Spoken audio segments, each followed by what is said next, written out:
I am Dr. Anita Kant, and you are watching Dr. KK's Med Talks Fridays with Dr. Anita Kant, non-stop show 737th episode.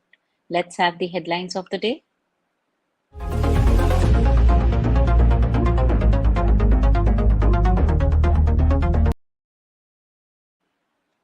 In a major breakthrough, scientists at New Delhi Inter-University Accelerator Center, led by Director and Allahabad University's adjunct Professor Avinash Chandra Pandey, have successfully developed India's first superconducting magnet system used in MRI machines for a whole body clinical scanner. WHO launches drive to fight bacterial meningitis in Africa. FDA warns of potential clip lock issues with Abbott's heart valve repair device. US is considering expanding monkeypox vaccine eligibility to men with HIV. Active COVID cases in the country declined to 49,636. Now let's go to the topic of the day.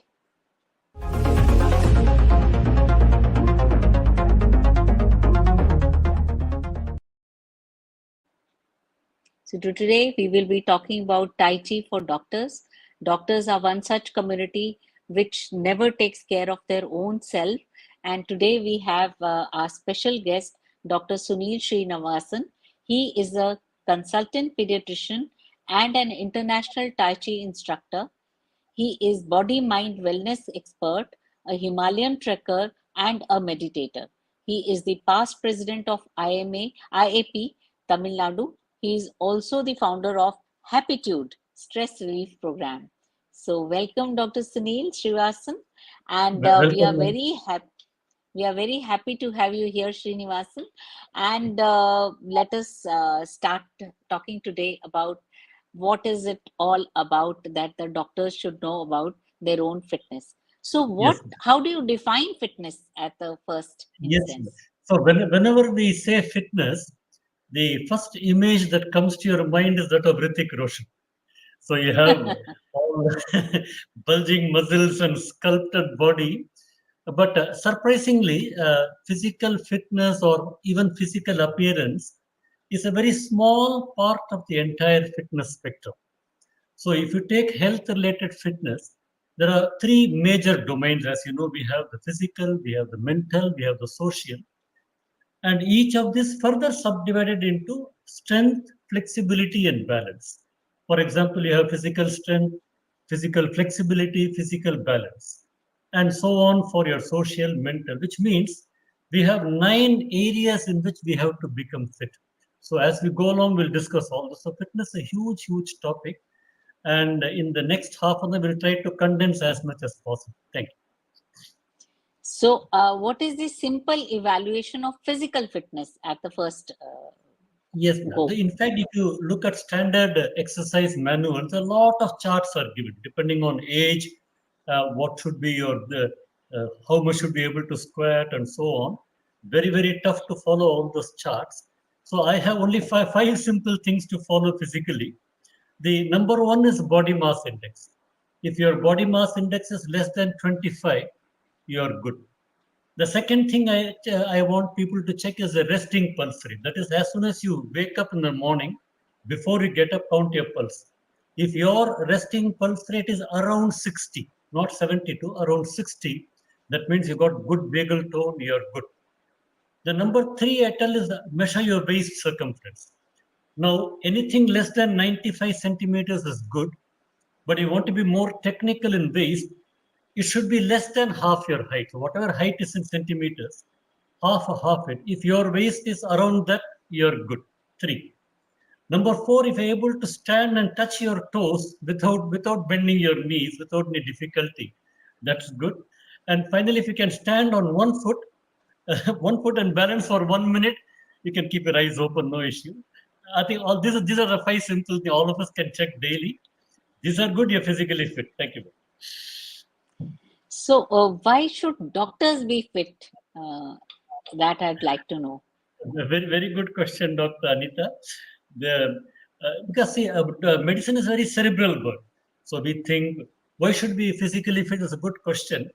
And there are many, many answers to this, but I'll just tell you three or four main replies to this question.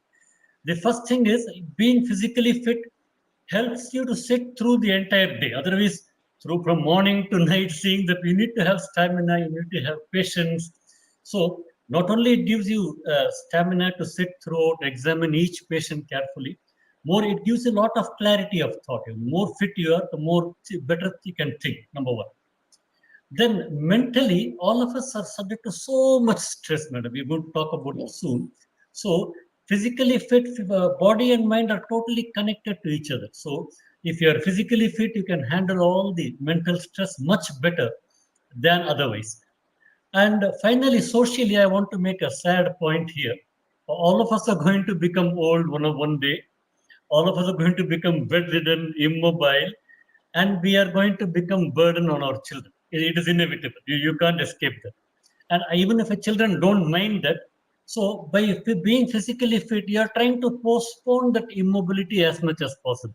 We are trying to become as less a burden to our children, and that we should keep in mind.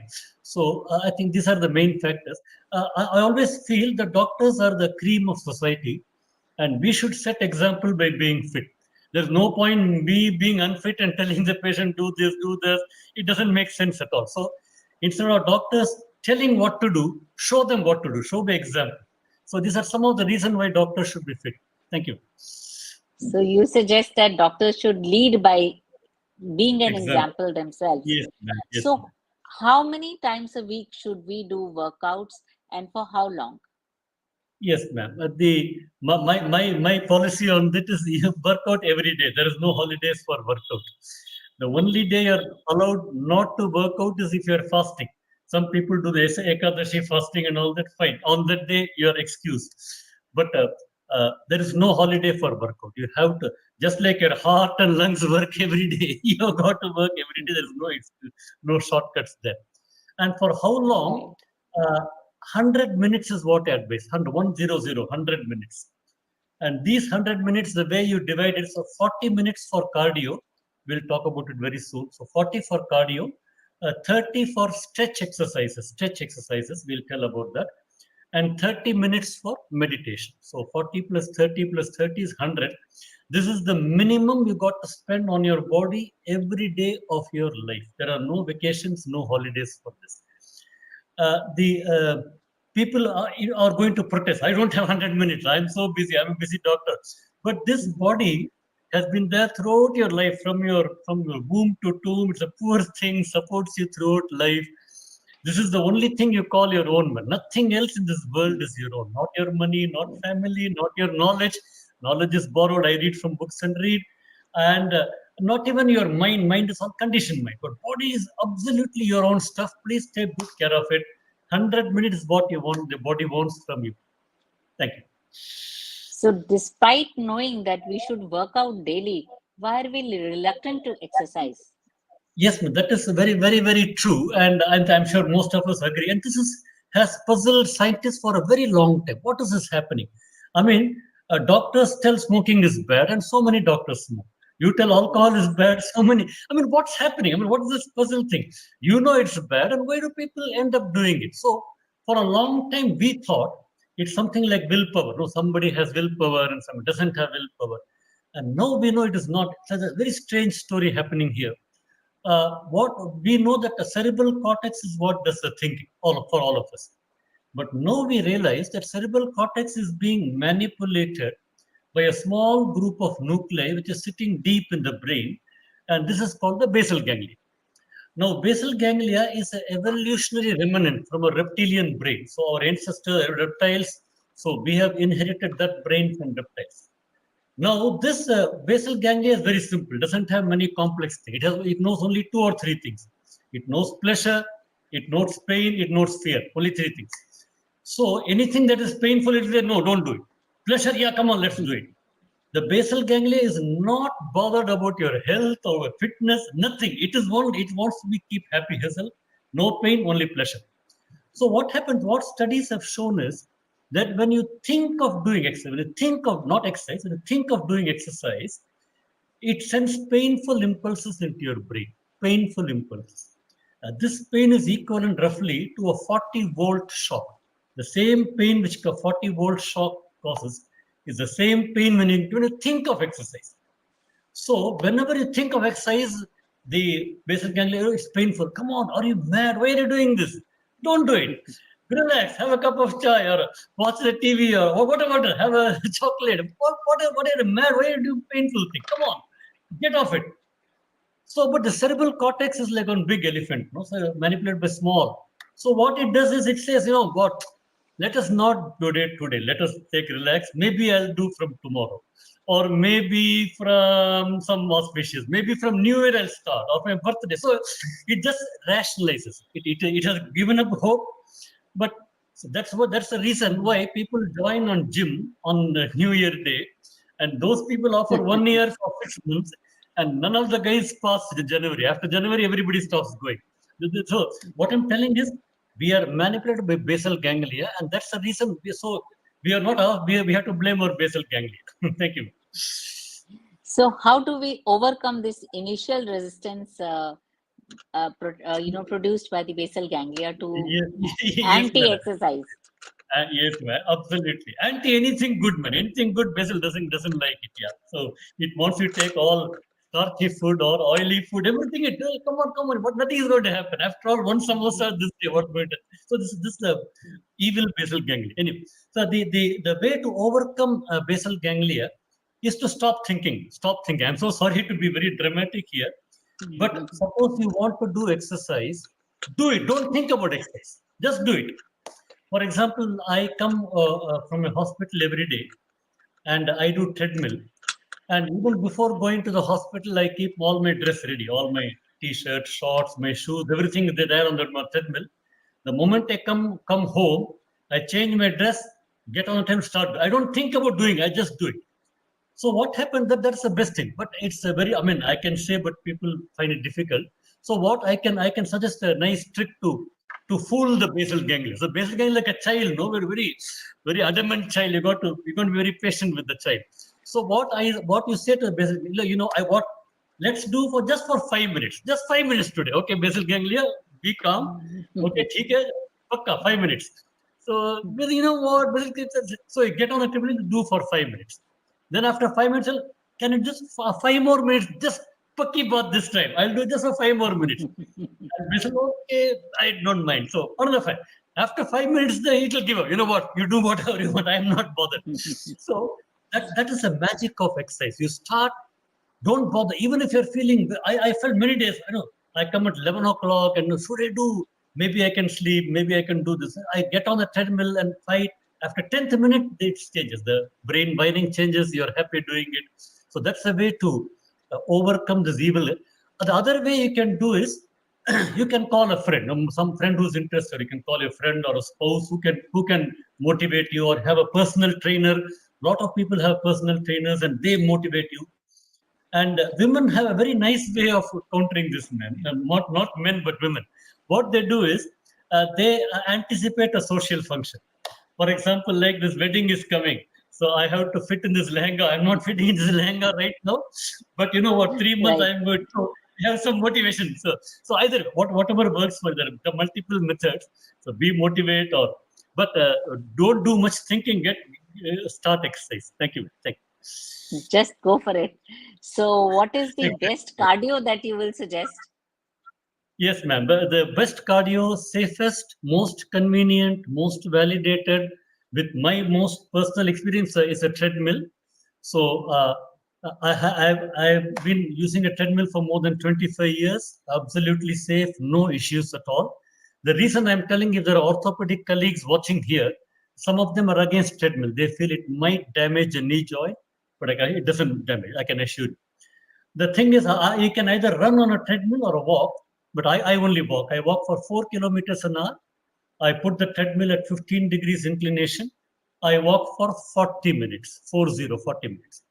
The reason for 40 minutes is the first 30 minutes of any exercise, the body utilizes only the glycogen, either the liver or muscle glycogen. It is only after the 30th minute it starts utilizing the fat.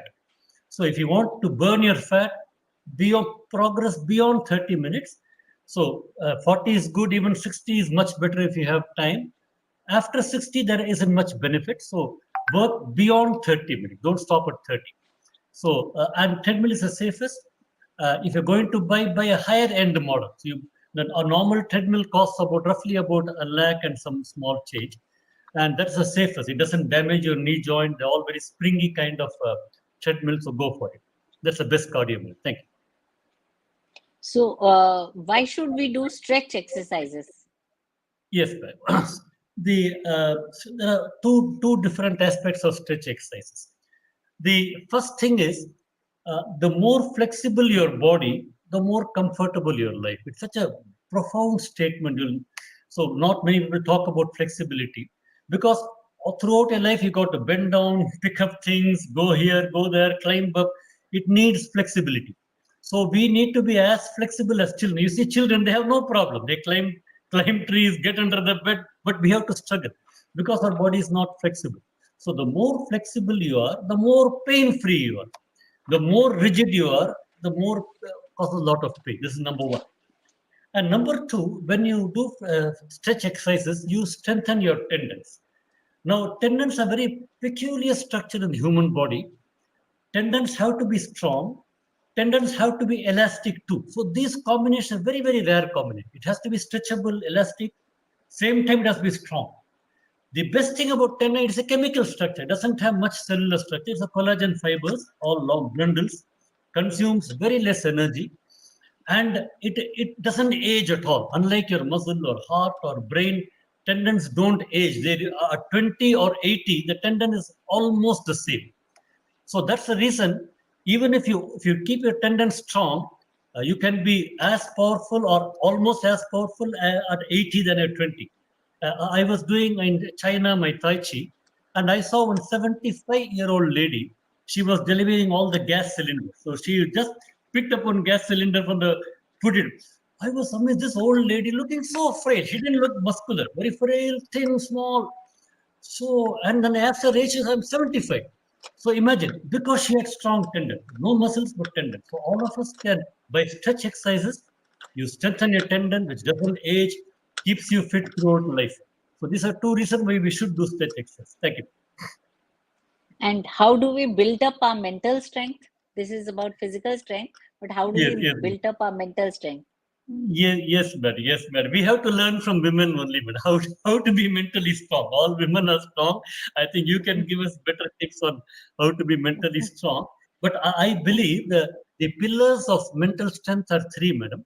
One is simplicity. Simplicity. The more simple you make your life, the more mentally strong.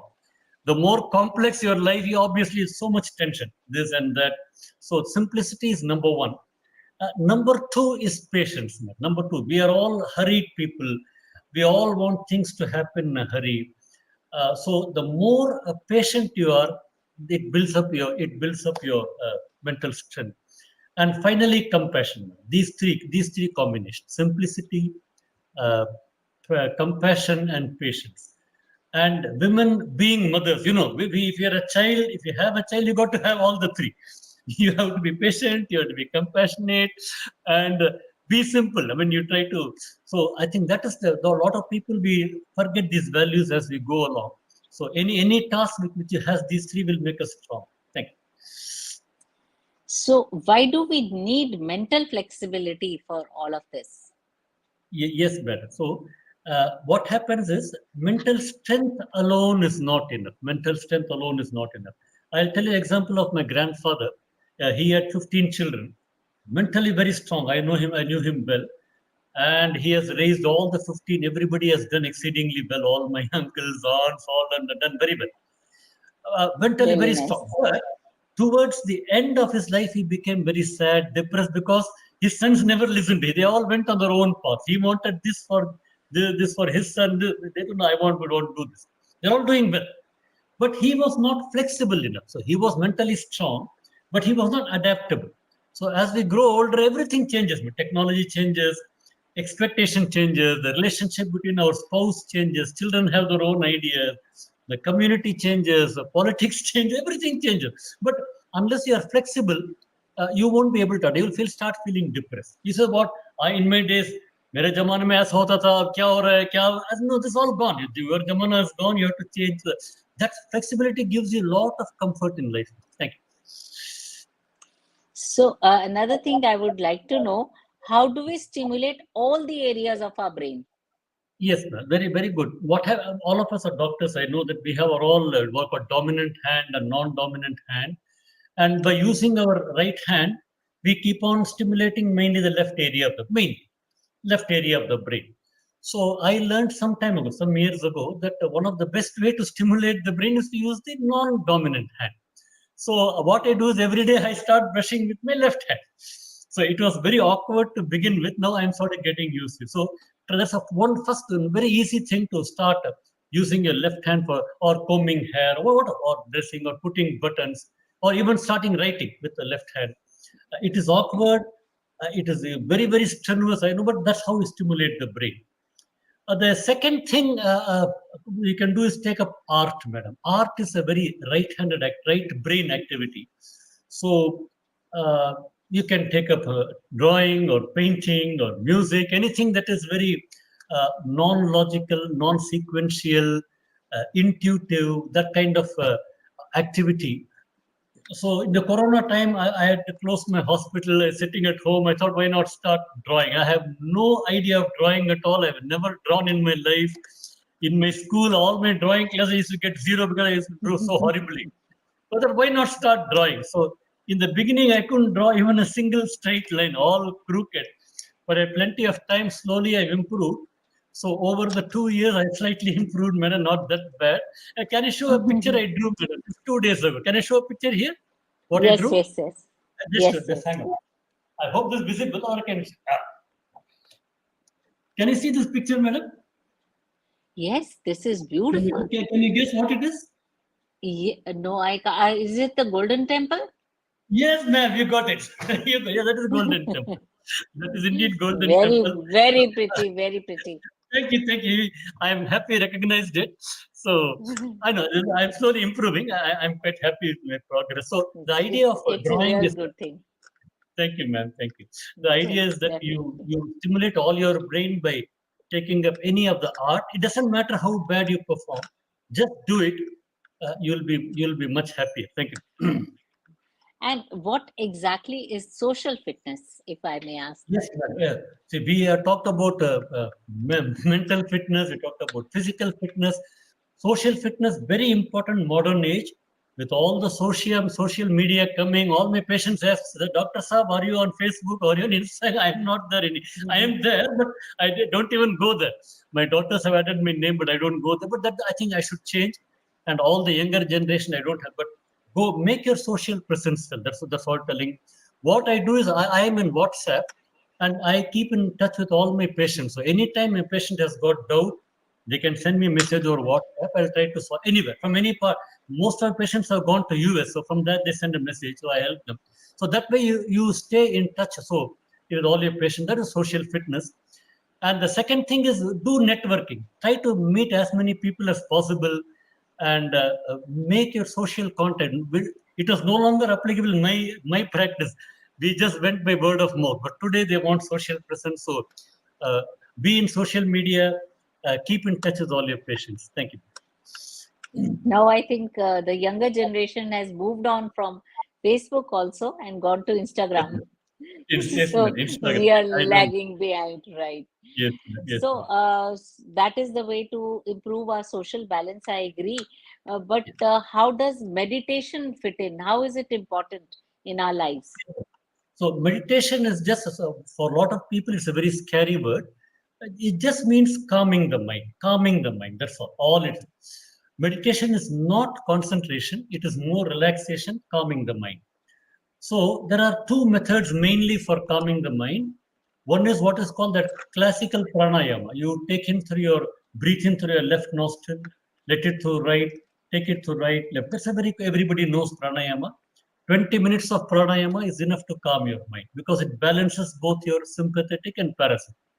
The other method is what is called watching your thoughts.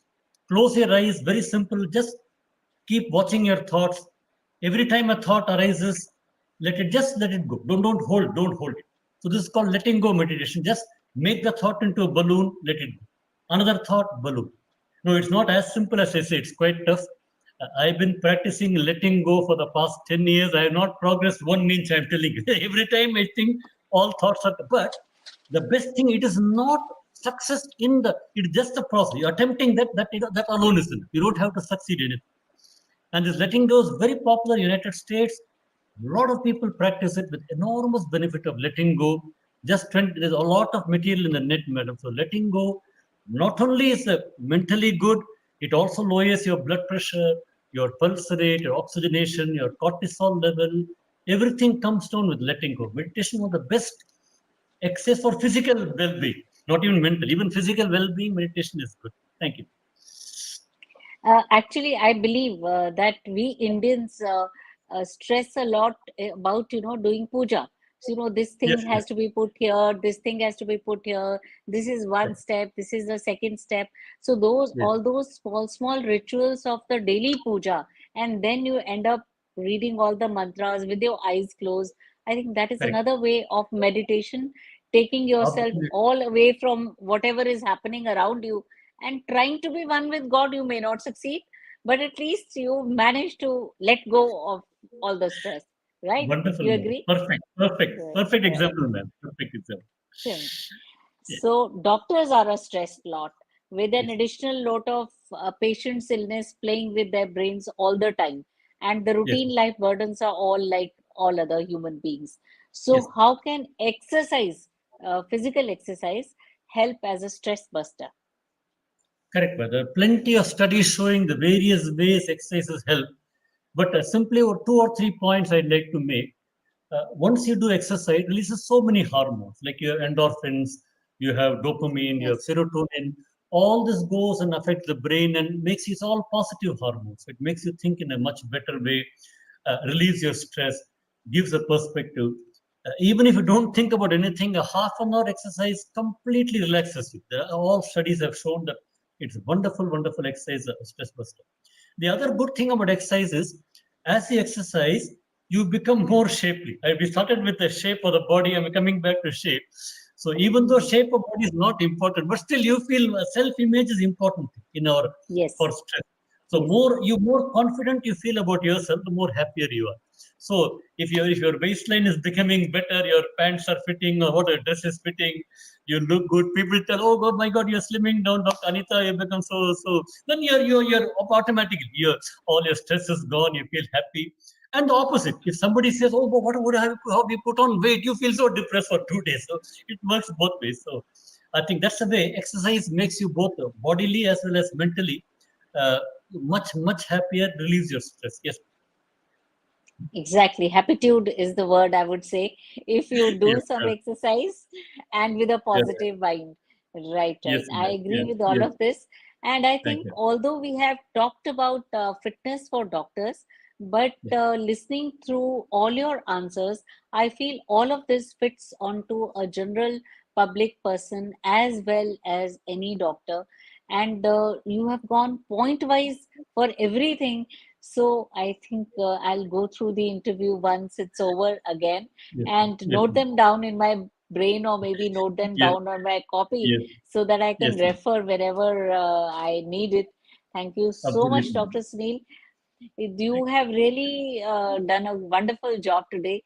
And next Thank week you, ma'am. we'll move on to the We'll meet. third part of We'll meet. our, Yes, ma'am. We'll meet. And so definitely. nice. Take care. Sure. I really enjoyed this talk. Thanks to you, ma'am. Thanks. Thank you.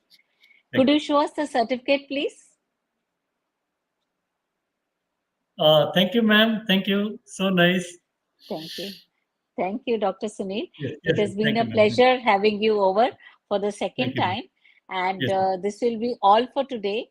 Dr. Yes. KK Med Talks will be back tomorrow at 7 p.m. with another edition of the show. Keep watching Dr. KK's Med Talks. Namaskar. Namaskar.